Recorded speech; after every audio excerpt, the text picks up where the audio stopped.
Hey, what is going on, guys? This is Ubel here, leader of the Glow Clan, and I know it's been a while since I made a video on this channel, but I've been kind of working on mine, and I've been trying to help everyone else get gameplays for the introducings. But tomorrow or sometime this week, I'll probably have Glow Fates introducings with an MTAR nuclear. But for right now, this is just a video talking about the difference between Modern Warfare 3 and Black Ops 2, and which one's the better Call of Duty to play. So for the background gameplay here, I have Modern Warfare 3 since I prefer the game, which it's not really biased, but I've played both, so I kind of know what they both feel like. I have there's pros and cons for each side, which is what we've been talking about.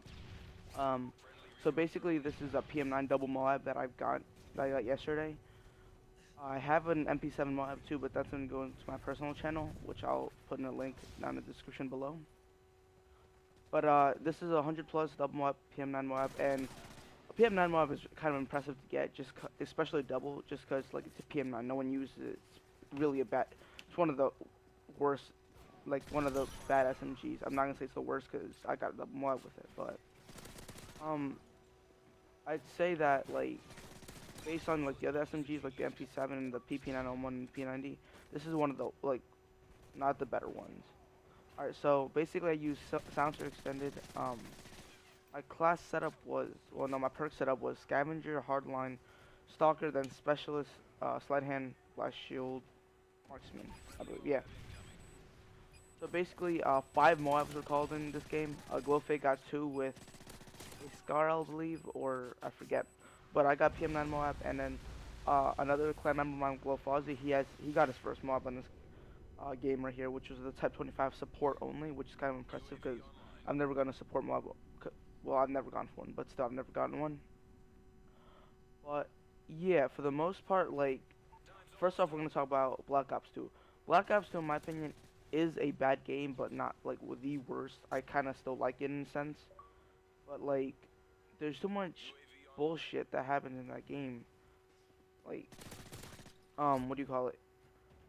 You get outgunned and so easily, even though you have first bullet, and like lag compensation is just ridiculous.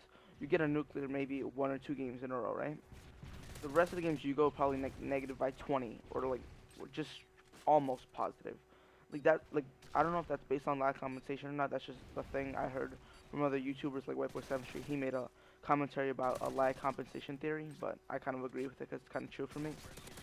I don't know about you guys, but um, the only reason I love Black Ops 2 is because for demolition. The spawn trap on that is amazing. They spawn one side only, unless you flip it when you have 2 guys or 3 guys pushing the spawn. But I normally have 6 mans, or my team normally knows what to do when I have VSATs up in the air, so I don't really complain about that too much. But for the most part, Black Ops 2 is a good game, but not like the way you play the game is good, but the way it's set up and like the way how it works, it's ridiculous. It's retarded. It's probably one of the worst CODs that are ever made if it's based on that.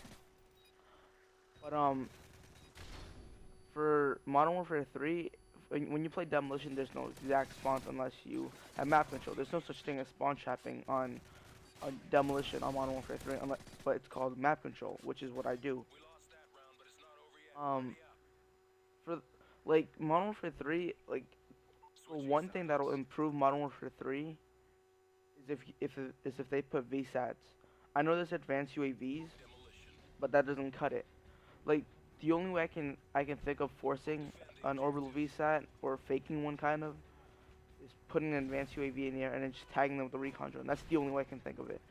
And besides, like other than that, like it's not permanent or it doesn't last long or it'll just take too much work because there's 6 enemies, or if you play ground war 9 enemies and you have to tag all of them, and some of them might have assassins, so you can't even pick them with the advanced UAV. So yeah.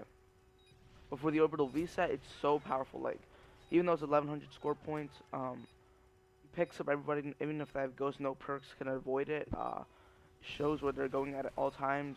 It doesn't fade away. It doesn't need a renewing scan like the advanced UAV does. So my opinion is that if they put orbital VSAT into Modern Warfare 3, Modern Warfare 3 would probably be easily one of the best CODs ever. But in my opinion, it already is. But it can probably affect a lot of other people's opinions. Now what can Wanderhard do to make Black Ops 2 better? Stop patching everything. Like Honestly, the snipers were patched, I think 2-3 weeks ago, maybe at most. And you know what? I got snipers diamond from scratch, from nothing, because I reset myself and then I had to like I just felt like going for diamond guns. I literally, oh, there's the first mod by the way, so you have another 5 minutes to wait for the second mod. If you guys get bored, um, you guys can go ahead and exit the video, but I recommend not, and I get knifed right there like a dumbass. But it doesn't matter. I was going for my second streak. All right, so back to the commentary topic. Um, Black Ops 2, like if Vonderhaar stopped patching everything, I'm pretty sure people would like the game. Look, at first, like, oh, there's a triple C4 to start off second MOAB streak. So, let's stop getting off topic now. So if Vonderhaar stopped patching things, like, he wouldn't have a community against him. He literally has 75% to 50% of the community up his ass threatening him right now. So, let me explain why.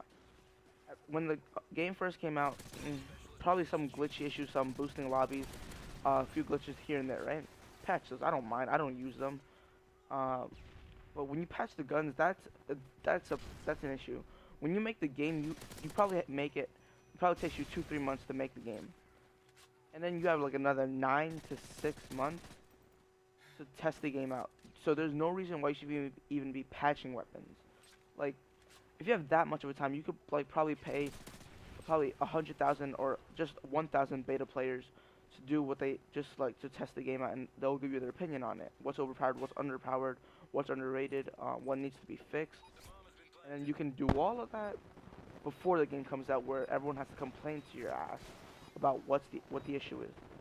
Look, you patch the snipers. I kind of like that for a reason, because I get sniped off nuclears way too much, or just sniped off streaks in general. But I mean, to the people that are complaining, it's not that much of an issue if you guys are, unless you guys are feeders or trick shotters. I understand that, because I missed 4 or 5 quad feeds because they got faded away because of the slower shoot time. But that's not the point. The point is, like, the weapons are still usable. It's just not how they used to be. I got 4 snipers down, all 4 of my snipers diamond after Vonderhaar patched it. And when the game first came out, I loved the MSMC. Like, that's my favorite SMG at this point. Like, no SMG can outgun that unless you have more gun skills and you'll use the Scorpion like a pussy. But that was easily my favorite weapon of the game. Well, probably A94 too, but that's an SMG. Or the A94 is an SMG.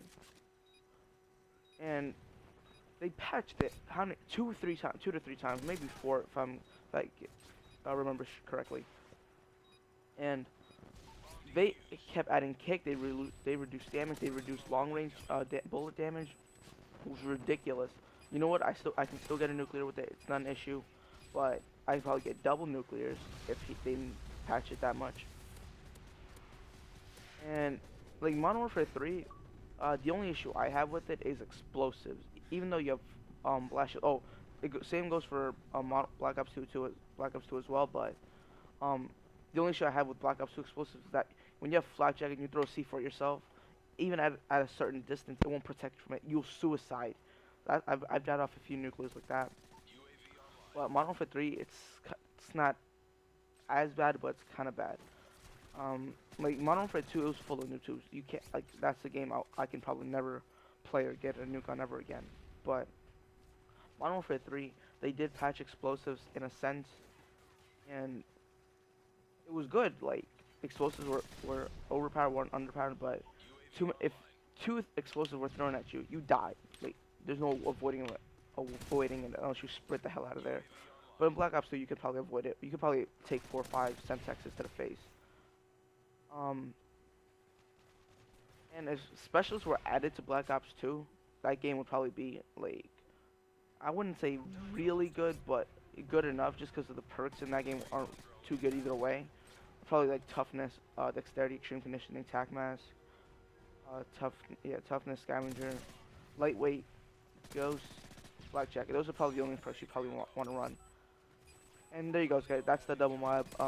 Sorry for like the too long of a rant for this commentary, but I just had to like give a commentary about Modern Warfare 3 versus Black Ops 2. If you guys enjoyed, please leave a subscribe for the Glow Clan. Glow Fates introducing will be up tomorrow, and I'll see you guys in my next video. Bye.